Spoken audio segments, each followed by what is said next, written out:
ಈ ಬಗ್ಗೆ ಮತ್ತಷ್ಟು ಮಾಹಿತಿ ನೀಡುತ್ತಾರೆ ನಮ್ಮ ಪ್ರತಿನಿಧಿ ಪ್ರತಾಪ್. ನೇರ ಸಂಪರ್ಕದಲ್ಲಿದ್ದಾರೆ. ಪ್ರತಾಪ್, ಎಷ್ಟೊತ್ತಿಗೆ ಬರುತ್ತೆ, ಯಾವ ರೀತಿಯಾಗಿ ಸಿದ್ಧತೆ ನಡೀತಾ ಇದೆ, ಈಗ ಎಲ್ಲಿದೆ ಪಾರ್ಥಿವ ಶರೀರ? ಹೇಮಕುಮಾರ್, ಏನಂತ ಹೇಳಿದ್ರೆ ಚೆನ್ನಮ್ಮ ಅವರ ಪಾರ್ಥಿವ ಶರೀರ ಈಗ ಹಾಸನ ಜಿಲ್ಲೆಗೆ ಪ್ರವೇಶ ಮಾಡಿದೆ. ಹಾಸನ ಗಡಿಗೆ ಏನು ಗಡಿಯಾದಂಥ ಹಿರಿಸಾವೆಗೆ ಪ್ರವೇಶ ಮಾಡಿರುವಂಥದ್ದು. ಈ ಚನ್ನರಾಯಪಟ್ಟಣದಲ್ಲೂ ಕೂಡ ಸಾಕಷ್ಟು ಜನರು ಸುಮಾರು ಗಂಟೆಗಳಿಂದ ಕಾದಿರುವಂಥದ್ದು ನಾನು ತೋರಿಸ್ತಾ ಇದ್ದೇನೆ. ಇಲ್ಲಿಂದ ಹಿರಿಸಾವೆಯಿಂದ ಕೇವಲ 20 ಕಿಲೋಮೀಟರ್ ದೂರದಲ್ಲಿ ಪಾರ್ಥಿವ ಶರೀರ ಬರ್ತಾ ಇದೆ. ಇನ್ನು ಕೂಡ ಜನರು ನಾನಿವಾಗ ಚನ್ನರಾಯಪಟ್ಟಣ ಸಿಟಿಯಲ್ಲಿದ್ದೇನೆ. ನೋಡ್ತಾ ಇರ್ಬೋದು, ಜನರು 4 ಗಂಟೆ 3 ಗಂಟೆಯಿಂದ ಕೂಡ ಕಾಯ್ತಾ ಇದ್ದಾರೆ. ಚೆನ್ನಮ್ಮನವರ ಅಂತಿಮ ದರ್ಶನವನ್ನು ಪಡೆದುಕೊಳ್ಬೇಕು ಅಂತ ಹೇಳಿ ಸಾಕಷ್ಟು ಗಂಟೆಗಳಿಂದ ಕಾಯ್ತಿರುವಂಥದ್ದು ನೋಡ್ತಾ ಇರ್ಬೋದು. ಈಗಾಗಲೇ ಚನ್ನರಾಯಪಟ್ಟಣ ತಾಲೂಕು ಕಚೇರಿಯ ಮುಂಭಾಗ ಇದಕ್ಕೆ ವ್ಯವಸ್ಥೆಯನ್ನು ಕೂಡ ಶಾಮಿಯಾನ ಹಾಕಿ ವ್ಯವಸ್ಥೆಯನ್ನು ಮಾಡಲಾಗಿದೆ. ಜೊತೆಗೆ ಮಹಿಳೆಯರು ಕೂಡ ಇಲ್ಲಿದ್ದಾರೆ. ಸಾಕಷ್ಟು ಜನರು ನೆರೆದಿದ್ದಾರೆ. ನಾನಿಲ್ಲಿ ಏನು ಅರಸೀಕೆರೆ JDS ನ ಮುಖಂಡರಂತ ಏನೋ ಸಂತೋಷ್ ನಮ್ಮ ಜೊತೆಗಿದ್ದಾರೆ, ಅವರನ್ನ ಮಾತಾಡ್ತೇನೆ. ಸರ್, ಚೆನ್ನಮ್ಮ ಅವರು ಇನ್ನಿಲ್ಲ, ಆ ಬಗ್ಗೆ ಇದು ಕೇವಲ ನಮ್ಮ ಮಣ್ಣಿನ ಮಗ ಮಾಜಿ ಪ್ರಧಾನಮಂತ್ರಿಗಳಾದ ದೇವೇಗೌಡರ ಕುಟುಂಬಕ್ಕಷ್ಟೇ ಆದಂಥ ಒಂದು ನಷ್ಟ ಅನ್ನೋದಕ್ಕಿಂತ ಹೆಚ್ಚಾಗಿ JDS ಪಕ್ಷದ ಲಕ್ಷಾಂತರ ಕಾರ್ಯಕರ್ತರು ಈಗ ನೀವು ನೋಡ್ತಾ ಇರ್ಬೋದು, ಪಕ್ಷಾತೀತವಾಗಿ ಜಾತ್ಯತೀತವಾಗಿ ಬಹುಶಃ ಚೆನ್ನಮ್ಮನವರು ಕಂಡು ಕೂಡಲೇ ಫಸ್ಟ್ ಕೇಳ್ತೇನೆ ಪ್ರಶ್ನೆ ಎಲ್ಲ ಕಾರ್ಯಕರ್ತರು ಮಾತನಾಡ್ತಾ ಇದ್ವಿ.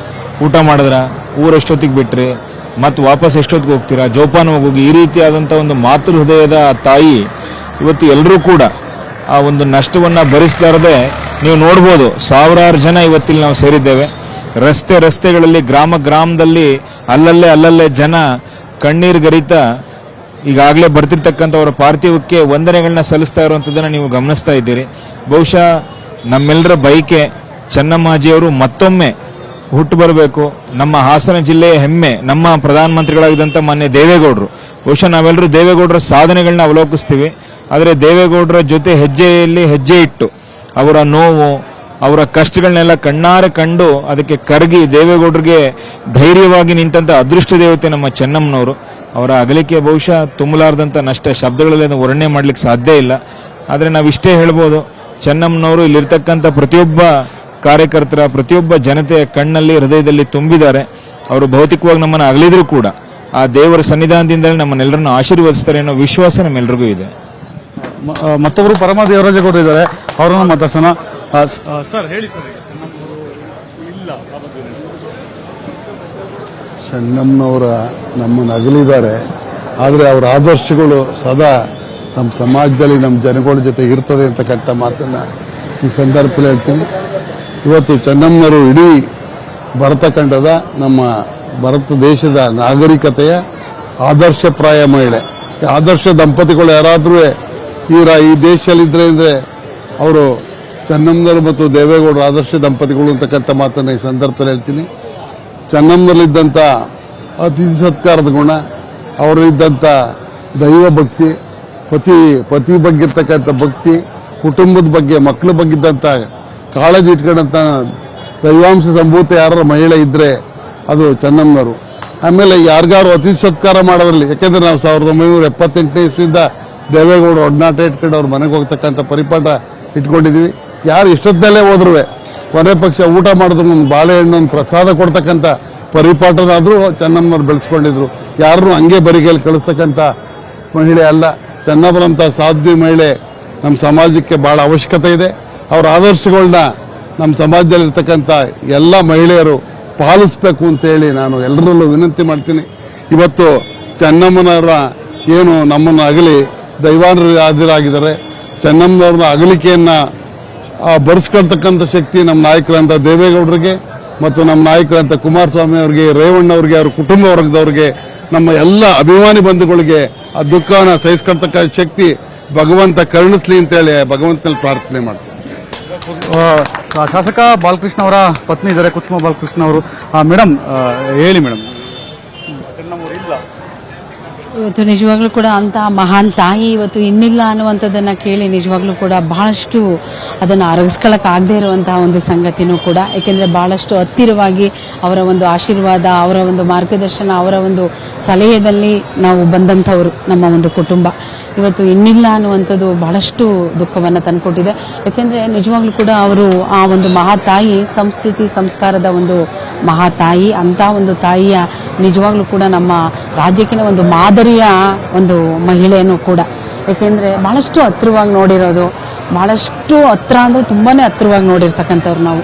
ಹೋದಂಥ ಸಂದರ್ಭದಲ್ಲಿ ಅವರ ಒಂದು ಸತ್ಕಾರ ಇರ್ಬೋದು, ಅವರ ಒಂದು ಒಡನಾಟ, ಅವರಲ್ಲಿ ನೋಡ್ತಿದ್ದ ಹಾಗೇ ಅವ್ರನ್ನ ನೋಡಿ ಕಲಿಯುವಂಥದ್ದು, ಆ ಒಂದು ತಾಳ್ಮೆ, ಸಹನೆ, ಆ ಮಾತನಾಡುವಂಥದ್ದು, ಆ ದೈವ ಶಕ್ತಿ, ದೈವ ಪೂಜೆ ನಿಜವಾಗ್ಲೂ ಕೂಡ ಇವತ್ತು ಇಷ್ಟು ಮಟ್ಟಿಗೆ ಇಷ್ಟೊತ್ತು, ಏಕೆಂದರೆ 72 ವರ್ಷದ ಒಂದು ವಿವಾಹ ಮಹೋತ್ಸವನ ಆಚರಣೆಯನ್ನು ಮಾಡಿರ್ತಕ್ಕಂಥದ್ದು ಅದು ಅಷ್ಟು ಸುಲಭ ಅಲ್ಲ. ಅದು ಒಂದು ದೈವಾಶೀರ್ವಾದ.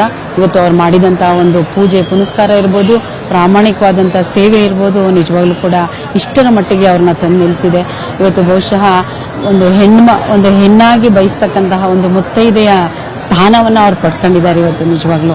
ಯಾಕೆಂದರೆ ಅವರ ಒಂದು ಆಸೆ ಅಂತಲೂ ಕೂಡ, ಯಾಕೆಂದರೆ ನಮ್ಮ ಅಕ್ಕನವ್ರು ಯಾವಾಗಲೂ ಕೂಡ ಹೇಳೋರು, ಅವ್ರಿಗೆ ಅದೊಂದು ಆಸೆ ಅನ್ನುವಂಥದ್ದು. ಇವತ್ತು ಅವ್ರು ಮಾಡಿದಂಥ ಪೂಜೆ ಜೊತೆಗೆ ಅವರ ಒಂದು ಸೇವೆ ಜೊತೆಗೆ ಎಲೆಮರೆ ಕಾಯಿನಂತೆ ಸಂಸಾರದಲ್ಲಿ ಕೆಲಸ ಮಾಡುವಂಥವ್ರು.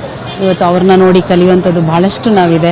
ಅವರ ಒಂದು ನಿಜವಾಗ್ಲೂ ಕೂಡ ಅವರಿಗೆ ಚಿರಶಾಂತಿ ದೊರಕಲಿ ಅಂತ ಭಗವಂತನಲ್ಲಿ ಪ್ರಾರ್ಥನೆಯನ್ನು ಕೂಡ ನಾನು ಮಾಡ್ತೀನಿ. ಜನರು ಹಲವು ಗಂಟೆಗಳಿಂದ ಕತ್ಲೆ ಆದ್ರೂ ಕೂಡ ಕಾಯ್ತಾ ಕುಳಿತಿದ್ದಾರೆ. ಹೇಗೆ ಅಂದ್ರೆ ಅಲ್ಲಿರುವಂತಹ ಜನರ ಜೊತೆ ಯಾವ ರೀತಿಯಾಗಿ ಬೆರೀತಾ ಇದ್ರು, ಯಾವಾಗ ಬರುವಾಗ ಯಾವ ರೀತಿಯಾಗಿ ಮಾತನಾಡಿಸ್ತಾ ಇದ್ರು, ಹೇಗಿದ್ರು ಮಾತಾಡಿಸಿ ಅಲ್ಲಿರುವಂತಹ ಕೂತಿರುವಂತಹ ಜನರನ್ನ.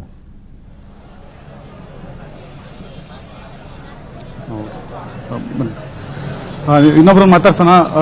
ಸರ್ ಸರ್ ಹೇಳಿ, ಚೆನ್ನಮ್ಮ ಹೇಳಿ ಸರ್. ರೈತ ಮುಖಂಡರು ಈಗ ಇಡೀ ರಾಜ್ಯಕ್ಕೆ, ದೇಶಕ್ಕೆ ನಮಗೊಂದು ನಷ್ಟ ಆಗಿದೆ. ಯಾಕೆಂತಂದರೆ ಈ ದೇಶದ ಪ್ರಧಾನಮಂತ್ರಿ ಚೆನ್ನಮ್ಮವ್ರು ಇವತ್ತು ಯಾವುದೇ ರೈತರು ಹೋಗಲಿ, ಯಾವುದೇ ರಾಜಕಾರಣದ ಹೋಗಲಿ, ಮನೆಯಲ್ಲೇ ಒಂದು ಗ್ಲಾಸ್ ನೀರು ಕೊಡಿದ್ರೆ ಹಣ್ಣು ಕಳಿಸ್ತಲೇ ಹಸ್ಕೊಂಡು ಯಾರನ್ನೂ ಕಳಿಸುತ್ತಿಲ್ಲ ಅಂತ ಇವತ್ತು ಚೆನ್ನಮ್ಮನ ಈ ದೇಶದ ರಾಜ್ಯ ಜನ ಕಳ್ಕೊಂಡಿದ್ದೀವಿ. ಅದರಲ್ಲೂ ವಿಶೇಷ ಅಂತಂದರೆ ಆ ಎಮ್ಮ ಅನ್ನಪೂರ್ಣೇಶ್ವರಿ ಅಂತ, ಅನ್ನಪೂರ್ಣೇಶ್ವರಿ ಅದೊಂದು ಇತಿಹಾಸ. ಅನ್ನಪೂರ್ಣೇಶ್ವರಿ ಏನು ಅಂದಾನ ಮಾಡುತ್ತೆ, ಹಂಗೆ ಎಮ್ಮ ಅವರೇ ಹೋದ್ರೆ ಹಂಗೆ ಕಳಿಸ್ತಿರ್ತಾರೆ. ಒಂದು ಕಾಫಿನಲ್ಲಿ ಇಲ್ಲ ಹಣ್ಣಾರ ಕೊಟ್ಬಿಟ್ಟು ಫಲಾರ ಕೊಟ್ಟು ಕಳಿಸ್ತಾರೆ ಅಂತ ಇವತ್ತು ಅನ್ನಪೂರ್ಣೇಶ್ವರಿ ನಾವೆಲ್ಲ ಕಳ್ಕೊಂಡಿದ್ದೀವಿ. ಈ ರಾಜ್ಯದ ರೈತರು, ಈ ರಾಜ್ಯದ ಜನ ಇವತ್ತು ಅವ್ರ ಕುಟುಂಬಕ್ಕೆ ಆ ದೇವರು ದೊಡ್ಡ ಒಂದು ಶಕ್ತಿ ಕೊಡಲಿ. ಇನ್ನು ಏನೀಗ ನಮ್ಮ ದೇವೇಗೌಡರು ಏನಿದ್ದಾರೆ ಇವತ್ತು ಅವ್ರು ನೋಡಿ ನಾವು ನಮ್ಮಂತರಿಗೆಲ್ಲ ಒಂದು ಕಂಗಲ್ಲ ಬಿಡುತ್ತೆ. ಆ ವಯಸ್ಸಿನಲ್ಲಿ ಹೆಂಗಿದ್ರು ಅಂತಂದ್ರೆ ಅದನ್ನ ಇಡೀ ರಾಜ್ಯದ ದೇಶದಲ್ಲಿ ಬೆಲೆ ಕಟ್ತಂತಾರೆ. ಇಡೀ ರಾಜ್ಯದಲ್ಲಿ ಎಲ್ಲ ಹೋಗಿದ್ದಾರೆ. ಈ ಅಮ್ಮ ರಾಜಕಾರಣ ಅಂದ್ರೆ ಆಚೆ ಬರ್ದಂಗೆ ಒಂದು ದೊಡ್ಡ ಶಕ್ತಿಯಾಗಿ ಅನ್ಪೂರ್ಣ ನಿಂತಿವತ್ತು ಈ ದೇಶದ ಜನ, ಈ ರಾಜ್ಯದ ಜನ ಕಾಪಾಡ್ದಂತ ನಮ್ಮ ಚೆನ್ನಮ್ಮವರು. ಅದರಲ್ಲಿ ಇನ್ನೊಂದು ವಿಶೇಷ ನಿಮ್ಗೆ ಹೇಳ್ಬೇಕು ಅಂತಂದ್ರೆ 2 ಸತಿ ರೈತರಿಗೋಸ್ಕರ ಮನ್ನಾ ಮಾಡಿದಾಗ ಇದೇ ಚೆನ್ನಮ್ಮವರು ದೊಡ್ಡ ಖುಷಿ ಪಟ್ರು. ಏನಂತ, ಬಿಡಪ್ಪ ನಮ್ಮ ರೈತರ ಮಕ್ಕಳಿಗೆ ಒಂದು ಮನ್ನಾ ಮಾಡಿಲ್ಲ, ಇದಕ್ಕಿಂತ ಭಾಗ್ಯ ಇತಿಹಾಸ ಏನು ಅಂತಂದು ಏನಾದ್ರು ಏಕವಾಗಿತ್ತು ಅಂದ್ರೆ ನಮ್ಮ ಚೆನ್ನಮ್ಮವರು. ಅಂತ ಒಂದು ಚೆನ್ನಮ್ಮರನ್ನ ನಾವು ಕಳ್ಕೊಂಡಿದ್ದೀವಿ. ಅದರಿಂದ ಅವ್ರ ಪರವಾಗಿ ಇಡೀ ರಾಜ್ಯದ ಉದ್ದಕ್ಕೂ ಈಗ ನೋಡ್ತಾ ಇರ್ಬೋದು ಜನಸಾಗರ ಹೆಂಗೆ ಅಂತಂದೆ ಎಲ್ಲ ಕರೆದು ಬರ್ಬೇಕಾದ್ರೆ ಕಷ್ಟ. ಚೆನ್ನಮ್ಮವ್ರು ಎಂತ ಆಸ್ತಿ ಅಂತಂದ್ರೆ ಗೇಟಲ್ಲಿ ರೋಡಲ್ಲಿ ಮುಂದಕ್ಕೆ ಒಂದು ಹೆಜ್ಜೆ ಬಿಡ್ದಂಗೆ ಅವ್ರಿಗೆ ನಮನ ಮಾಡಿ ಕಳಿಸ್ಕೊಡ್ತಾ ಇದ್ದಾರೆ ಅಂತಂದ್ರೆ ನಾವಂತರ ಭಾಗ್ಯವಂತರು ಅಂತ ಹೇಳ್ತೀವಿ. ಅದರಿಂದ ಅವ್ರ ಕುಟುಂಬ ಮತ್ತೆ ಅವ್ರಿಗೆಲ್ಲ ಇನ್ನೂ ಹೆಚ್ಚಿನ ಶಕ್ತಿ ಕೊಡ್ಲಿ ಅಂತ ನಾವು ಅವ್ರಿಗೆ ಬೇಡ್ಕೈತಿ. ಕುಮಾರ್ ಮತ್ತೊಬ್ಬರು ಇದ್ದಾರೆ, ಮಹಿಳೆ ಇದ್ದಾರೆ, ಅವ್ರನ್ನ ಮಾತಾಡ್ಸೋಣ. ಅಮ್ಮ ಹೇಳಿ, ಈಗ ಚೆನ್ನಮ್ಮ ಅವರು ದೇವೇಗೌಡರು ಒಂದು ಶಕ್ತಿಯಾಗಿದ್ರು. ಹೌದು, ನಿಜ. ಯಾಕಂತಂದ್ರೆ ನಾನು ಚೆನ್ನಮ್ಮ ಅವ್ರನ್ನ ಹತ್ರದಿಂದ ನೋಡಿರ್ತಕ್ಕಂಥಳು. ನನ್ನ ಅವರ ಭಾವ ಸಂಬಂಧ 20 ವರ್ಷಗಳಿಂದ ನಾನು ಅವ್ರನ್ನ ನೋಡ್ಕೊಂಡು ಬಂದಿದ್ದೀನಿ. ಏಕೆಂತಂದ್ರೆ ಅವರು ಸರಳ ಸಜ್ಜನಿಕೆಯ ವ್ಯಕ್ತಿ. ಇವತ್ತು ಅಮ್ಮ ನಮಗೆ ಮಾದರಿ. ಏಕೆಂತಂದ್ರೆ ನಾನು ಅವ್ರ ಮನೆಗೆಲ್ಲ ಹೋಗ್ತಾ ಇರ್ತಿದ್ದೆ. ಆದ್ರೆ ನನಗೆಲ್ಲ ಕೇಳ್ತಿದ್ರು, ತಾಯಿ ಸ್ಥಾನದಲ್ಲಿ ನಿಂತು ನಿನಗೆ ಏನ್ ಮಾಡ್ತೀಯ, ಮಕ್ಳು ಭವಿಷ್ಯ ಏನು ಅನ್ನೋದು ಕೂಡ ನನಗೆಲ್ಲ ಹೇಳ್ಕೊಡ್ತಾ ಇದ್ರು. ಆದ್ರೆ ನನಗೆ ಇನ್ನೊಂದು ನೋವು ಅಂದ್ರೆ ಅಪ್ಪಾಜಿಯವರು ಅವ್ರನ್ನ ಬಿಟ್ಟು ಹೇಗಿರ್ತಾರೆ, ಅವ್ರನ್ನ ಒಂದು ಈ ಇದ್ರಲ್ಲಿ ನೋಡಕ್ಕೆ ನಮಗೆ ತುಂಬಾ ನೋವಾಗುತ್ತೆ. ಆದ್ರೆ ಅವ್ರ ಮಕ್ಕಳು ಕೂಡ ಅಷ್ಟೇ, ಶೈಲಕ್ಕಾಗಿರ್ಬೋದು ದೇವ್ರ ತರ ನೋಡ್ಕೊಂಡಿದ್ರು. ನಾನು ಹೋಗ್ತಾ ಇದ್ದೆ ಅವಾಗವಾಗ, ಅಮ್ಮನ್ ನೋಡ್ಕೊಂಡು ಬರ್ತಿದ್ದೆ. ನಿಜವಾಗ್ಲೂ ಅವ್ರಿಬ್ರು ಹೆಣ್ಮಕ್ಳನ್ನ ಅವ್ರು ಹಡ್ದಿರೋದು, ಆ ತಾಯಿ ಏನು ಒಂದು ಹೆಣ್ಮಕ್ಳಿಗೆ ಜನ್ಮ ಕೊಟ್ಟಿದ್ದಾರೆ, ಅವರಂತೂ ಪುಣ್ಯ ಮಾಡಿದ್ರು ಆ ತಾಯಿನ ಪಡೆಯೋದಕ್ಕೆ. ಅವರು ಕೂಡ ಸೇವೆನೂ ಅಷ್ಟೇ ಅಮ್ಮನ್ಗೆ ತುಂಬಾ ಚೆನ್ನಾಗಿ ನೋಡ್ಕೊತಾ ಇದ್ರು. ನಾವೊಂದು ಕಾರ್ಯಕರ್ತರು ಅನ್ನೋದು ಇಲ್ಲ, ಯಾರಾದ್ರೂ ಆಗಿರ್ಲಿ ಬರ್ಲಿ, ಅವ್ರನ್ನ ಏನು ಕೊಡ್ದಾನೇನೆ ಊಟ ಮಾಡಿಸ್ತಾನೆ ಕಳಿಸ್ತಿರ್ಲಿಲ್ಲ. ಅವ್ರ ಆದರ್ಶಗಳನ್ನ ನಾವ್ ಇನ್ನೂ ತುಂಬಾ ನೆನೆಸ್ಕೋಬೇಕು. ತುಂಬಾ ನೋವಾಗ್ತಿದೆ ಅವ್ರನ್ನ ಕಳ್ಕೊಂಡಿರೋದು. ಅಪ್ಪಾಜಿಗೆ ಶಕ್ತಿಯನ್ನ ಕೊಡ್ಲಿ ಆ ದೇವ್ರು, ಮತ್ತೆ ಕುಮಾರಣ್ಣವ್ರಿಗೆ, ಎಲ್ಲರಿಗೂ ಅವ್ರ ಹೆಣ್ಮಕ್ಳಿಗೆ ಎಲ್ಲರಿಗೂ ಕೂಡ ಆ ಒಂದು ದುಃಖ ಭರಿಸುವಂತ ಶಕ್ತಿನ ಕೊಡ್ಲಿ ಅಂತ ಕೇಳ್ಕೊಂತೀನಿ. ಎಂ ಕುಮಾರ್, ಇಲ್ಲಿಯ ಜನರ ಮಾತು ಅಂತಂದ್ರೆ ಒಬ್ಬ ಶಕ್ತಿಯುತ ಮಹಿಳೆಯನ್ನ ನಾವು ಕಳ್ಕೊಂಡಿದ್ದೇವೆ, ಅಪ್ಪಾಜಿಯವ್ರಿಗೆ ಧೈರ್ಯ ಕೊಡ್ಲಿ ಅನ್ನೋ ಮಾತುಗಳನ್ನ ಹೇಳ್ತಿರುವಂತದ್ದು ಎಂ ಕುಮಾರ್. ಈಗ ಈ ದೇಶದ ಪ್ರಧಾನಿಯ ಪತ್ನಿ ಅಂದ್ರೆ ಮಾಜಿ ಪ್ರಧಾನಿಯ ಪತ್ನಿ ಆಗಿದ್ರು ಕೂಡ ಜನರ ಮಾತುಗಳನ್ನು ನೋಡ್ತಾ ಇದ್ರೆ ಕಣ್ಣಲ್ಲಿ ನೀರು ಬರುತ್ತೆ. ಅಂದ್ರೆ ಜನಸಾಮಾನ್ಯರಲ್ಲಿ ಜನಸಾಮಾನ್ಯರಾಗಿದ್ರು ಅವರು, ಅಂದ್ರೆ ಅತಿ ಸರಳ ಜೀವಿ. ಸೊ ಇದೆಲ್ಲ ಹೇಗೆ ಸಾಧ್ಯ ಆಯಿತು? ಮಗ ಈ ರಾಜ್ಯದ ಮುಖ್ಯಮಂತ್ರಿ ಆದವರು, ಗಂಡ ಈ ದೇಶದ ಪ್ರಧಾನಿಯಾಗಿ ಇಡೀ ದೇಶವನ್ನು ಆಳಿದವರು, ಮಕ್ಕಳು ಮೊಮ್ಮಕ್ಕಳು ಎಲ್ಲರೂ ಕೂಡ ರಾಜಕಾರಣ ಕುಟುಂಬದಲ್ಲಿ ಇದ್ರೂ ಕೂಡ ಅಷ್ಟೊಂದು ಜನರ ಸಂಪಾದನೆ ಮಾಡೋದು ಹೇಗೆ ಸಾಧ್ಯ ಆಯಿತು? ಯಾರು ಬಂದಿದ್ದಾರೆ, ಇನ್ನಷ್ಟು ಜನರನ್ನ ಮಾತಾಡಿಸಿ ನೋಡೋಣ ಹೇಗೆ ಹೇಳ್ತಾರೆ, ಅಲ್ಲಿ ಆ ಭಾಗದಲ್ಲಿ ಯಾವ ರೀತಿಯಾಗಿ ಅವರನ್ನ ನೋಡ್ತಾರೆ, ಏನೆಲ್ಲ ಕಾರ್ಯರೂಪಕ್ಕೆ ತಂದಿದ್ದಾರೆ, ಏನೆಲ್ಲ ಸಾಧನೆ ಮಾಡಿದ್ದಾರೆ, ಮಾತಾಡಿಸಿ ಕಂಟಿನ್ಯೂ ಮಾಡಿ. ಓಕೆ ಎಂಕು, ನೋಡ್ತಾ ಇರ್ಬೋದು ಇಲ್ಲಿ ಸಾಕಷ್ಟು ಜನರು ಹಲವು ಗಂಟೆಗಳಿಂದ ಕಾಯ್ತಾ ಕುಳಿತಿದ್ದಾರೆ. ನೋಡ್ತಾ ಇರ್ಬೋದು ಈ ಮಧ್ಯಾಹ್ನ 2 ಗಂಟೆಯಿಂದನೂ ಕೂಡ ಜನರು ಕುಳಿತಿರುವಂಥದ್ದು. ಈ ಪ್ರಮುಖವಾಗಿ ಏನು ತಾಯಿಯ ದರ್ಶನವನ್ನ ಪಡ್ಕೋಬೇಕು, ಏನಂತ ಹೇಳಿದ್ರೆ ಮಾತೃ ಹೃದಯದಂತಹ ಚೆನ್ನಮ್ಮ ಅವ್ರನ್ನ ಕಾಣಬೇಕು, ಅವ್ರದ್ದು ಅಂತಿಮ ದರ್ಶನವನ್ನು ಪಡ್ಕೋಬೇಕು ಅಂತ ಹೇಳಿ ಕಾಯ್ತಿದ್ದಾರೆ. ಮತ್ತೊಬ್ಬರಿದ್ದಾರೆ, ಅವರನ್ನ ಮಾತಾಡ್ತಾನ. ಸರ್, ಚೆನ್ನಮ್ಮ ಅವರು ಇಲ್ಲ, ಇದನ್ನ ಹೇಗೆ ನೀವು ಹೇಳ್ತೀರಿ ಸರ್? ಸರ್, ನಿಜವಾಗ್ಲೂ ಇದು ಒಂದು ಕುಟುಂಬಕ್ಕಷ್ಟೇ ನೋವಲ್ಲ, ಇಡೀ ಭರತಖಂಡಕ್ಕೆ, ಕರ್ನಾಟಕ ರಾಜ್ಯಕ್ಕೆ ಆದಂಥ ನೋವಿದು. ಯಾಕಂದರೆ ಇಷ್ಟೊಂದು ಆದರ್ಶಮಯವಾಗಿ ಬದುಕಿದಂಥ ಒಬ್ಬ ಈ ಜೀವ ಕಳೆದುಕೊಂಡದ್ದು ನಮ್ಮೆಲ್ಲರ ನಷ್ಟ. ಬಹುಶಃ ಸಮಾಜಕ್ಕೆ ಆದರ್ಶವಾದಂಥ ಇಂಥ ವ್ಯಕ್ತಿ ಮತ್ತೆ ಹುಟ್ಟಿ ಬರಲಿ ಅಂತ ನಮ್ಮೆಲ್ಲರ ಆಶಯ. ಮತ್ತು ಸಾಕಷ್ಟು ಈ ಜನರಿಗೆ ಮಾರ್ಗದರ್ಶನವಾಗಿ ಇವರು ಹಲವಾರು ಅವರದೇ ಆದಂಥ ನಡೆನುಡಿಗಳನ್ನು ಬಿಟ್ಟೋಗಿದ್ದಾರೆ. ಒಂದು ಕುಟುಂಬವನ್ನು ಹೇಗೆ ಕಟ್ಟಿಕೊಡ್ಬೋದು, ಒಬ್ಬ ಗೃಹಿಣಿಯಾಗಿ ಹೇಗಿರ್ಬೋದು, ಒಬ್ಬ ರಾಜಕಾರಣಿಯ ಕುಟುಂಬದ ಸದಸ್ಯನಿಯಾಗಿ ಹೇಗೆ ಸರಳವಾಗಿ ಬಾಳ್ಬೋದು ಅನ್ನೋದನ್ನ ಇಡೀ ಸಮಾಜಕ್ಕೆ ಸಲ್ಲಿಸಿದ್ದಾರೆ. ಬಹುಶಃ ನಮ್ಮೆಲ್ಲರೂ ಕೂಡ ತುಂಬಲಾರದ ನಷ್ಟ, ನಮ್ಮೆಲ್ಲರೂ ಕೂಡ ಇವತ್ತಿಗೂ ದುಃಖ ಆಗಿದೆ.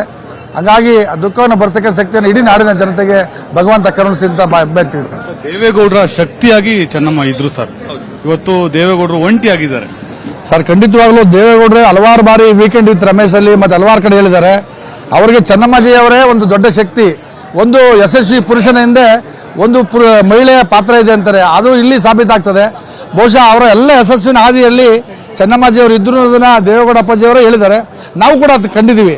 ಯಾಕಂದ್ರೆ ಅತ್ಯಂತ ಕಡು ಬಡತನದಲ್ಲಿರುವಾಗಿಂದ ಹಳ್ಳಿಯಿಂದ ಹೋಗಿ ಒಬ್ಬ ಸಾಮಾನ್ಯ ಗುತ್ತಿಗೆದಾರರಾದಾಗ ದೇವೇಗೌಡಜಿಯವರು ಅವ್ರ ಜೊತೆಲಿ ಇದ್ದಂಥವರು ಚೆನ್ನಮ್ಮಾಜಿಯವರು.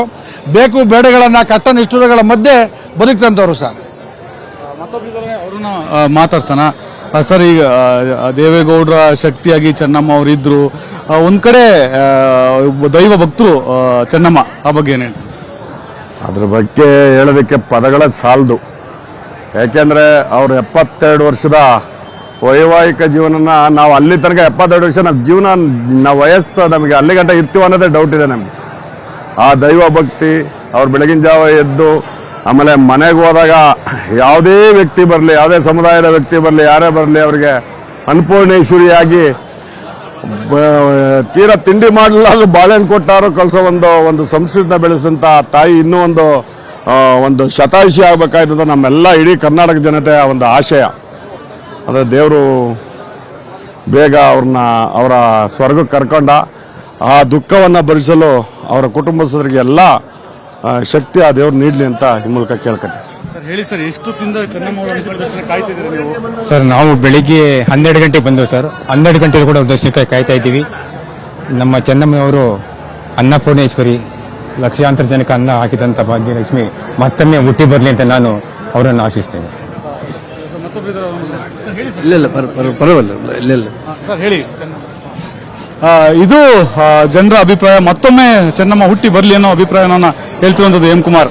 ಅಮ್ಮನ ದರ್ಶನಕ್ಕಾಗಿ ಬೆಳಗ್ಗಿಂದಲೂ ಕೂಡ ಅವರು ವೇಟ್ ಮಾಡ್ತಿದ್ದಾರೆ. ಅಂದ್ರೆ ಅಲ್ಲೇ ಲೋಕಲ್ ಅಂದ್ರೆ ಸ್ಥಳೀಯರ ಅಥವಾ ಬೇರೆ ಬೇರೆ ಭಾಗದಿಂದ ಬಂದಿದ್ದಾರೆ ಹೇಗೆ? ಎಂ ಕುಮಾರ್, ಪ್ರಮುಖವಾಗಿ ನೋಡ್ತಿರ್ಬೋದು, ಬರೀ ಒಂದ್ ಕಡೆ ಏನಂತ ಹೇಳಿದ್ರೆ ಎಲ್ಲ ಹಿರಿಸಾವೆ ಬಾರ್ಡ್ರಿಂದ ಹಿರಿಸಾವೆ ಆಗಿರ್ಬೋದು, ಕಿರಿಸಾವೆ, ಅಲ್ಲಿಂದ ಮಟ್ನವಲೆ ಸೇರಿದಂತೆ ಎಲ್ಲೆಲ್ಲಿ ಜನರಿಗೆ ಜಾಗದಲ್ಲಿ ನಿಂತಿರ್ತಾರೋ ಎಲ್ಲರನ್ನು ಕೂಡ ನಿಲ್ಸ್ಕೊಂಡು ಚೆನ್ನಮ್ಮ ಅವರ ಅಂತಿಮ ದರ್ಶನ ಮಾಡಿಸ್ಕೊಂಡು ಬರ್ತಿರುವಂಥದ್ದು ನೋಡ್ತಿರ್ಬೋದು. ಇದು ಚನ್ನರಾಯಪಟ್ಟಣ ಸಿಟಿಯ ಜನರು ಒಂದ್ ಕಡೆ ಬೇರೆ ಬೇರೆ ಭಾಗದಿಂದ ಕೂಡ ಜನರು ಬಂದಿದ್ದಾರೆ. ಜೊತೆಗೆ ದಾರಿ ಉದ್ದಕ್ಕೂ ಕೂಡ ಅಂತಿಮ ದರ್ಶನಕ್ಕಾಗಿ ಗಾಡಿ ನಿಲ್ಸ್ಕೊಂಡು ಬರ್ತಾ ಇರೋದ್ರಿಂದ ಎಲ್ಲರೂ ಕೂಡ ಅಲ್ಲಲ್ಲೇ ಹೋಗಿ ದರ್ಶನವನ್ನು ಪಡೆದುಕೊಳ್ತಿದ್ದಾರೆ. ಮತ್ತೊಂದ್ ಕಡೆ ಚನ್ನರಾಯಪಟ್ಟಣ ದಾಟಿದ ಬಳಿಕ ಇಲ್ಲಿಂದ ಉದಯಪುರದಲ್ಲಿ ಸ್ಟಾಪ್ ಕೊಡಲಾಗ್ತದೆ. ಅದಾದ ಬಳಿಕ ಹಾಸನ ನಗರಕ್ಕೂ ಕೂಡ ಪಾರ್ಥಿವ ಶರೀರವನ್ನು ತೆಗೆದುಕೊಂಡಾಗ್ತದೆ. ಅಲ್ಲಿ ಏನು ಡೈರಿ ಸರ್ಕಲ್ ನಲ್ಲಿ ಮೊದಲನೇ ಸ್ಟಾಪ್, ಅಲ್ಲಿಂದ NR ಸರ್ಕಲ್, ಅಲ್ಲಿಂದ ಅದಾದ ಬಳಿಕ ಏನು ಪಾರ್ಥಿವ ಶರೀರನ್ನ ಹೊಳೆನರಸೀಪುರಕ್ಕೂ ಕೂಡ ತೆಗೆದುಕೊಂಡು ಹೋಗ್ಲಾಗ್ತದೆ. ಹೊಳೆನರಸೀಪುರದಲ್ಲಿ ಅಂತಿಮ ದರ್ಶನಕ್ಕಾಗಿ ಹೊಳೆನರಸೀಪುರ ನಿವಾಸದ ಎದುರು ಇಡ್ಲಾಗ್ತದೆ. ಅಲ್ಲಿಂದ ನಾಳೆ ಬೆಳಗ್ಗೆ 11 ಗಂಟೆವರೆಗೂ ಕೂಡ ಸಾರ್ವಜನಿಕ ದರ್ಶನಕ್ಕಾಗಿ ಅವಕಾಶ ಮಾಡಿಕೊಡ್ಲಾಗ್ತದೆ. ನಾಳೆ 11ರ ಬಳಿಕ ಅಂತ್ಯ ಸಂಸ್ಕಾರವನ್ನ ಹರದನಹಳ್ಳಿಯ ಅವರ ತೋಟ ಏನಿದೆ ಅಲ್ಲಿ ಹರದನಹಳ್ಳಿ ಅಂತ್ಯ ಸಂಸ್ಕಾರವನ್ನ ಮಾಡಲಾಗ್ತದೆ. ಅದಕ್ಕೆ CM ಸೇರಿದಂತೆ ಅನೇಕ ಗಣ್ಯರು ಕೂಡ ಅಂತ್ಯ ಸಂಸ್ಕಾರದಲ್ಲಿ ಭಾಗಿಯಾಗ್ತಾರೆ. M Kumar, thank you.